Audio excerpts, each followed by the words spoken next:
Welcome back dito sa channel natin. Andito tayo ngayon sa may Quezon City. Tapos na pala at binuksan na ang bagong Quezon City Elevated Landscape Promenade. Nagkaroon na nga ng grand opening ang bagong elevated walkway. Ilang araw na nakaraan kaso nga bumabagyo pa noon. Kaya ngayon tayo pupunta kung saan maganda ng panahon.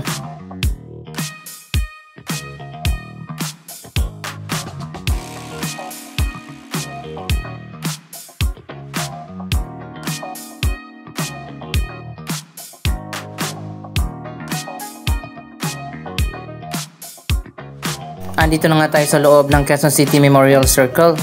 Ang balak ko nga sana mula sa labas, aakyat tayo doon sa elevated promenade papasok dito. Kaso sobrang layo kung pupunta pa ako ng North Avenue. Kaya dito na lang tayo manggagaling sa loob ng park, saka tayo papunta doon sa labas.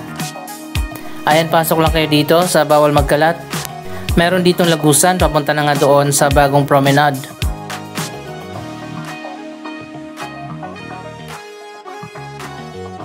So ayun guys, eto na nga, bukas na at makikita naman natin.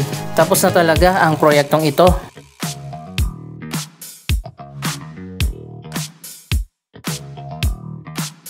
Wow, ang ganda na pala dito. Noong isang araw lang binuksan na nga ito ni Mayor Joy Belmonte.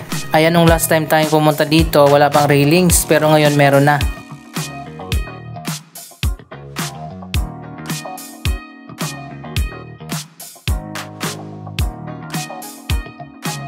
Ayan, meron palang daanan dito.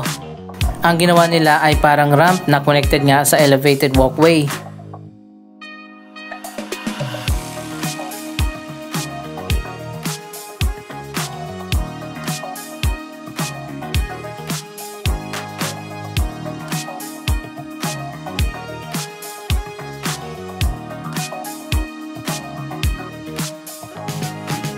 Ito naman yung pinakadulo.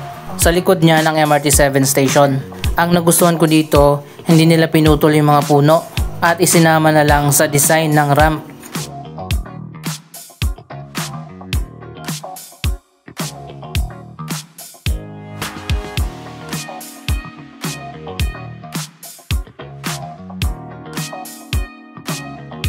May mga greenery na rin na nakatanim dito.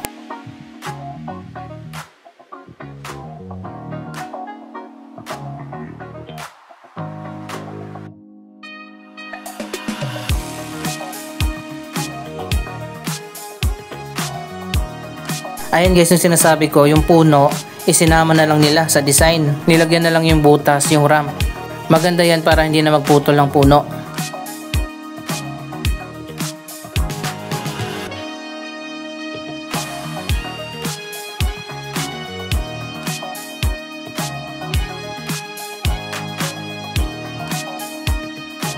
Sa tingin ko, tama lang yung height ng ramp.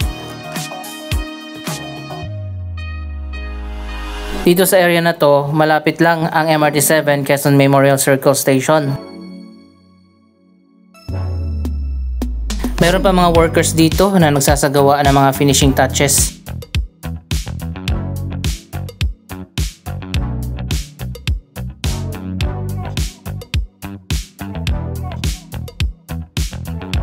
Finally open na nga ito sa public at may bago ng daanan. Kapag manggagaling ka dyan sa kabilang side ng elliptical road, hindi mo na kailangan pang pumunta ng City Hall o di kaya ng Philcoa para makapasok dito sa loob ng circle.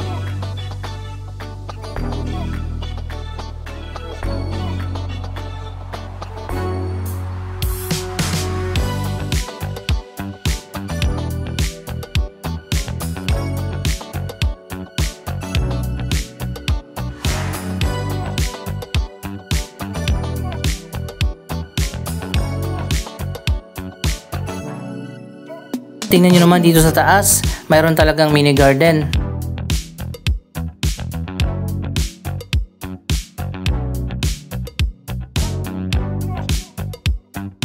Ganito kalawak ang elevated walkway promenade dito sa taas.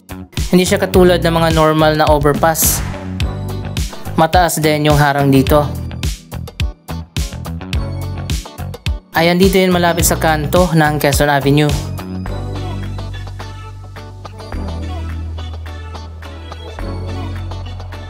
May canopy na rin dito sa gitna at may mga halaman na.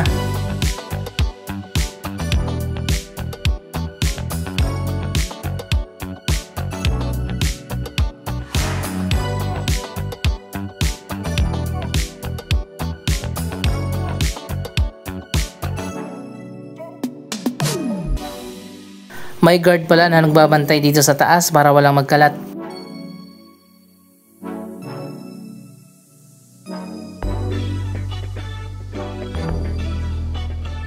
Ayan, eto naman yung kabilang hagdanan. Halos lahat ng footbridge dito sa Quezon City merong ganyan. Diyan mo pwedeng idaan o iakyat ang bike.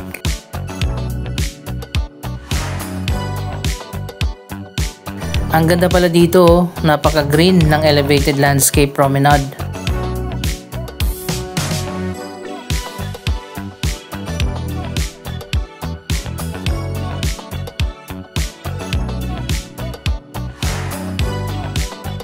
Andito naman tayo sa kabilang side.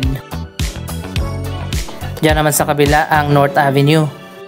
Sarado muna yung kabilang side ng North Avenue kasi nga ginagawa yung bagong North Avenue underpass.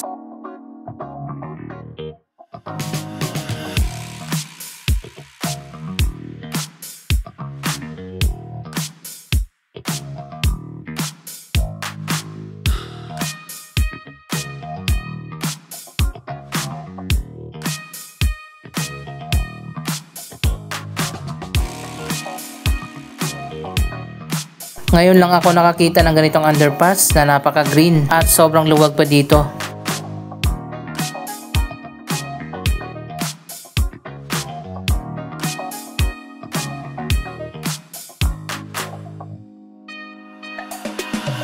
Wala masyadong upuan dito sa taas para hindi siguro tambayan.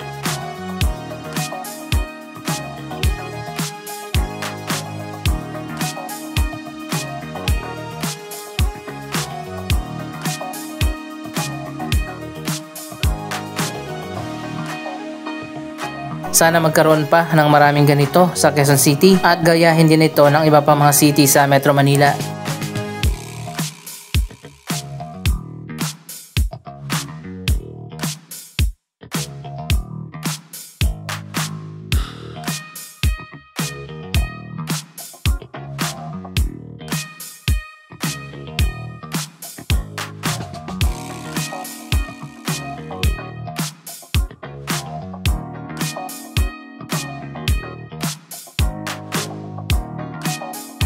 Iba talaga kapag proactive ang local government katulad ng Quezon City. Katabi pala nito ang Ninoy Aquino Park. So ayun guys, nandito na tayo sa baba. Ayan, makikita nyo naman, ang ganda na dito.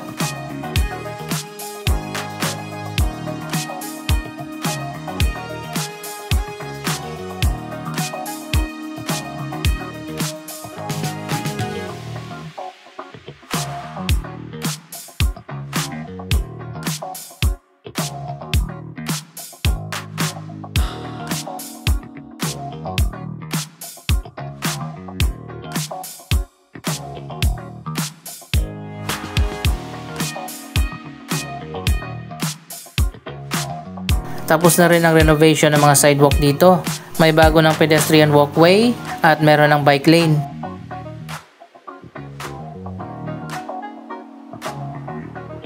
Ganito na sa buong paligid ng elliptical road.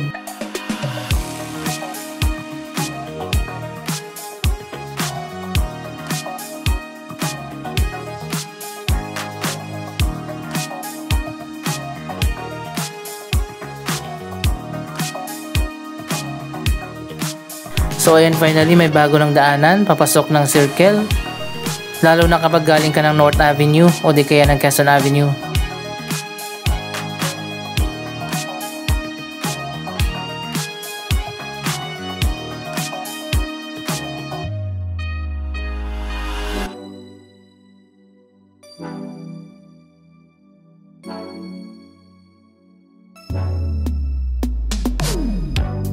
Maglalagay pa ng mga basurahan dito.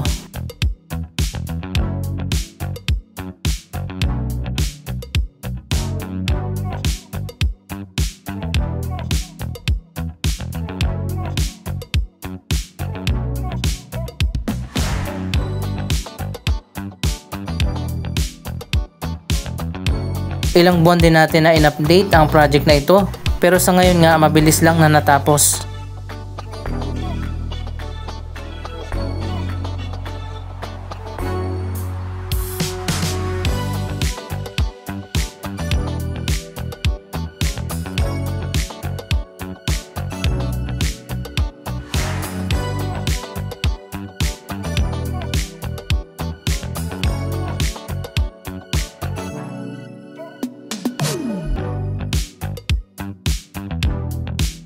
Mas marami na ngayon ang access papasok ng circle at magkakaroon pa nga ng isa pang underpass.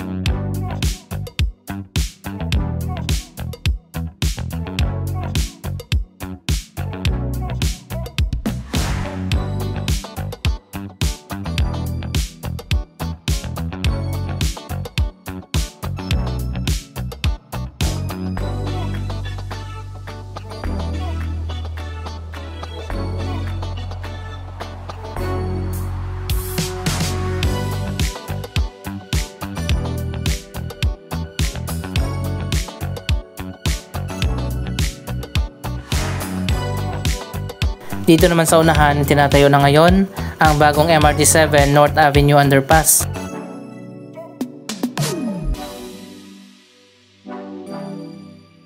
Nagpagawa ang MRT7 ng bagong underpass para may daanan ang mga commuters kapag galing ng North Avenue.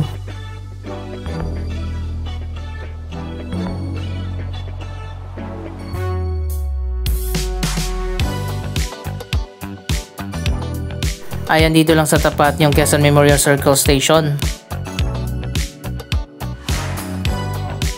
May mga entrance exit na rin dyan. At dito naman yung ramp na dinaanan natin kanina. Sobrang lapit lang. Dapat siguro buksan nila yung area na yan para maging open na.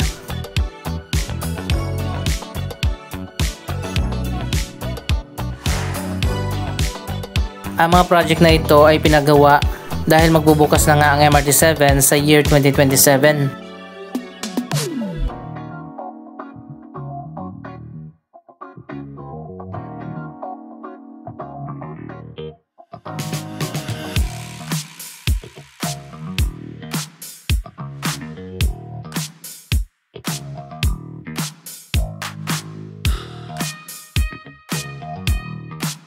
Silipin natin ang ginagawa ng bagong North Avenue Underpass.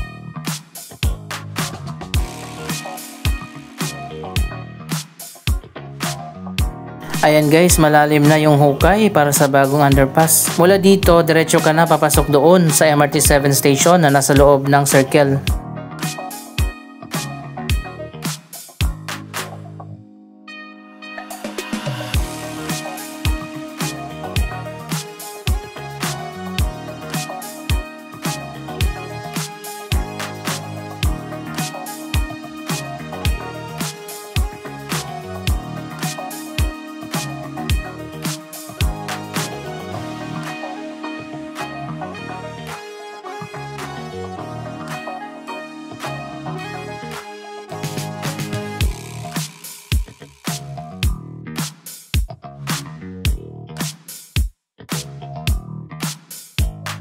Ayan, dito pala kitang kita na natin yung bagong hukay.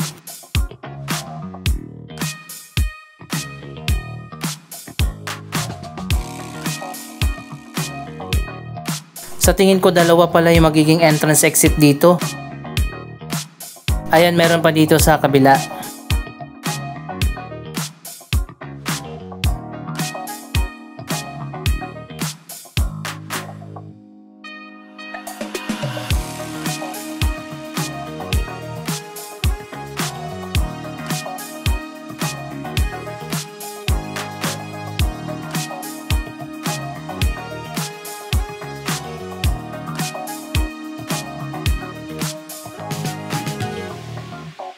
Patuloy na gumaganda at marami mga bagong developments dito sa Quezon City.